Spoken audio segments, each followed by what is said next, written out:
ఒకానొకప్పుడు ఒక పెద్ద అడవి ఉండేది. ఆ అడవిలో ఎన్నో జంతువులుండేవి. ఆ అడవిలో కొన్ని ఏనుగులుండేవి. వాటికొక పెద్ద ఏనుగు నాయకుడు.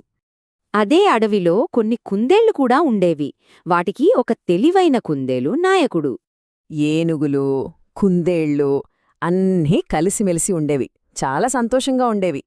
కాని ఒక్కసారి అస్సలు వాన పడలే. అడవి అంతా ఎండిపోయింది. నీళ్లు ఎక్కడా లేవు. పాపం ఏనుగులకు చాలా దాహం వేసింది. తాగడానికి నీళ్లు లేవు. అప్పుడు పెద్ద ఏనుగు, మనం నీళ్ల కోసం వెతుకుదాం అని చెప్పింది. ఏనుగులు చాలా దూరం నడిచాయి.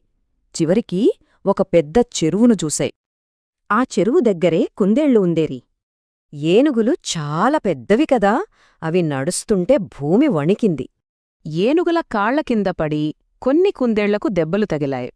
ఇది చూసి కుందేళ్ల నాయకుడు చాలా బాధపడింది.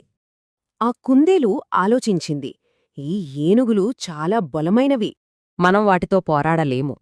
మన తెలివిని వాడాలి అని అనుకుంది. వెంటనే ఆ కుందేలు పెద్ద ఏనుగు దగ్గరికి వెళ్ళింది. కుందేలు ఇలా చెప్పింది, ఈ చెరువు చంద్రుడిది. మీరు నీళ్లు తాగటం వల్ల చంద్రుడికి కోపం వచ్చింది. ఏనుగు నమ్మలేదు. అది నీళ్లలోకి చూసింది. ఏనుగు తన తొండంతో నీతిని తాకింది. నీళ్లలో ఉన్న చంద్రుడు కదిలాడు. అయ్యో, చంద్రుడికి నిజంగానే కోపం వచ్చిందని ఏనుగు భయపడింది. వెంటనే ఆ ఏనుగు తన గుంపుతో కలిసి అక్కడ్నుండి వెళ్ళిపోయింది. ఏనుగులు మళ్ళీ అటువైపు రాలేదువు.